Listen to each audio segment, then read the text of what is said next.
Guys, এটা হচ্ছে গ্রামের অথেন্টিক কাঁঠাল। দেখুন কিভাবে লাগছে। আশা করি আপনাদের ভালো লাগছে এবং কমেন্ট করে জানাবেন। এবং এখন আমরা জানি যে গ্রীষ্মকালের আম, জাম, কাঁঠাল, লিচু এই ধরনের ফল পাওয়া যায় এবং বাংলাদেশ একটি ভালো উৎস ফলমূলের। এবং আমরা জানি যে আমাদের বাংলাদেশ শস্য শ্যামলা, নানা ধরনের ফলমূল, ফুল, ফল সব কিছু পাওয়া যায়।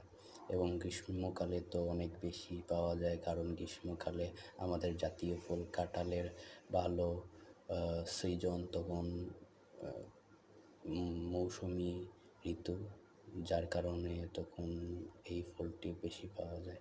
এবং আপনারা কে কে কবে কাঁঠাল খেয়েছেন প্রথমে এই গ্রীষ্মকালে? এবং এই ভিডিওটা করা হয়েছে কিছুদিন আগে। তো দেখুন কেমন লাগছে আপনাদের, অবশ্যই জানাবেন।